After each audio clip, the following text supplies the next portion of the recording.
राधिकाज रेसिपीमध्ये तुम्हा सर्वांचं अगदी मनापासून स्वागत आहे। आजच्या व्हिडिओमध्ये आपण हळदीचं लोणचं कसं तयार करायचं ते बघणार आहोत। तर त्यासाठी काय काय साहित्य लागणार आहे ते आता बघूया। तत्पूर्वी तुम्ही जर आपल्या चॅनलवरती नवीन असाल तर व्हिडिओला लाईक आणि चॅनलला सबस्क्राइब करायला विसरू नका। चला तर रेसिपीला सुरुवात करूया।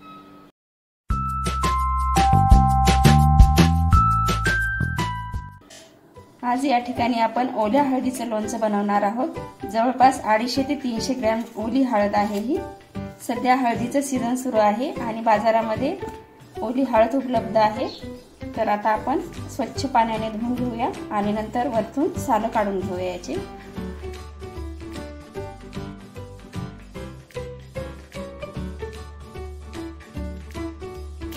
तुम्ही जर ग्रामीण भागामध्ये राहत असाल तर हळद लवकर उपलब्ध होते आणि शहरी भागात राहत असाल तर हळद तुम्हाला विकत घ्यावी लागते। मी ग्रामीण भागामध्ये राहते त्यामुळे माझ्या मैत्रिणीनेच हळदीचं लोणचं बनवण्यासाठी ही हळद दिलेली आहे मला। मुद्दाम रेसिपी बनवण्यासाठीच त्यांनी ही हळद मला दिलेली आहे। अशा प्रकारे आपल्याला साल काढून घ्यायचे आहे। बघा मी अशा पद्धतीने सर्व हळदीची साल काढून घेतलेली आहे। आता मी विळीच्या साहाय्याने बारीक बारीक कट करणार आहे फोडी।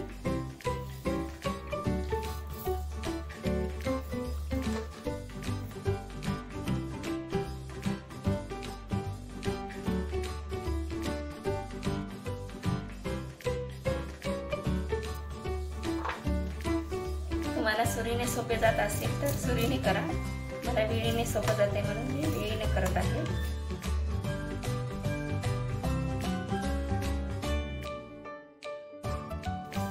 अशा छोट्या छोट्या फोडी बनवायच्या आहेत आपल्याला।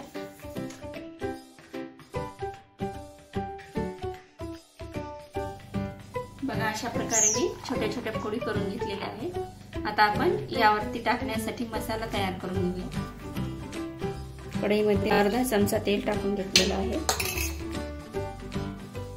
तेल तापल्यानंतर यामध्ये 2 चमचे जिरं, 10-12 मिरे, 10-12 लवंगा आणि एक छोटासा सुंठीचा तुकडा। आता आपण हे सर्व साहित्य भाजून घेऊया।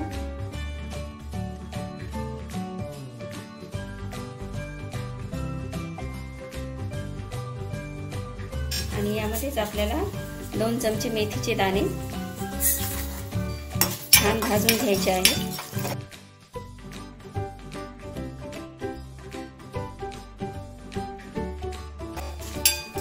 आपल्याला छान वास सुटेपर्यंत परतून घ्यायचं आहे सगळं।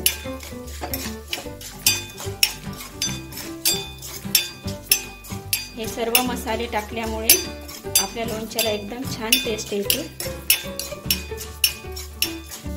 मसाला भाजून झाला आहे। आता आपण काढून घेऊया आणि मिक्सरच्या भांड्यामध्ये याचं बारीक वाटण तयार करून घेऊया। लोणच्यासाठी आपल्याला अर्धी वाटी मोहरी वाटून घ्यायची आहे मिक्सर मधून।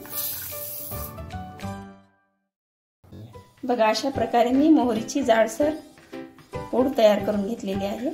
आता आपण हळदीमध्ये टाकून घेऊया।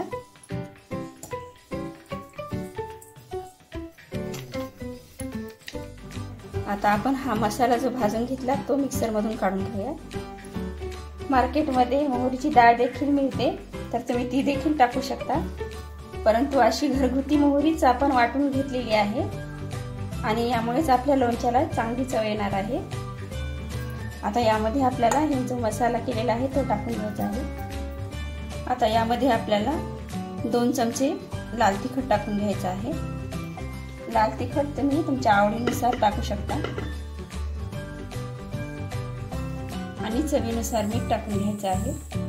मीठ आपल्याला जास्तच लागणार आहे। मीठ जर जास्त असलं तर लोणचं खराब होणार नाही। तर या ठिकाणी मी जवळपास 2 ते 2.5 चमचे मीठ टाकलेलं आहे। आता आपण छान मिक्स करून घेऊया आणि नंतर यामध्ये आपल्याला तेल गरम करून टाकायचं आहे।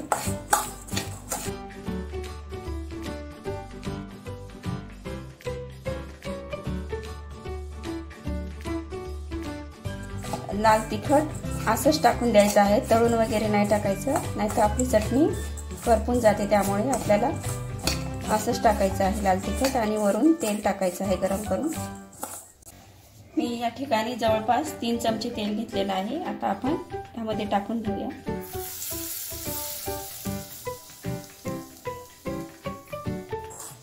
आता आपण पूर्ण मिक्स करून घेऊया लोणचं।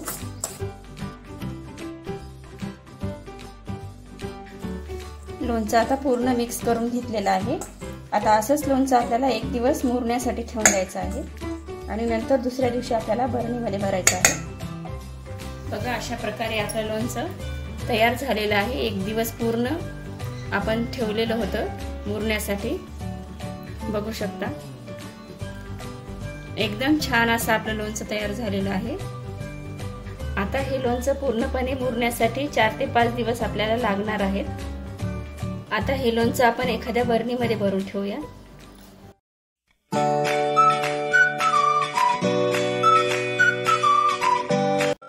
आपलं मस्त झणझणीत आणि चमचमीत असं हळदीचं लोणचं तयार झालेलं आहे।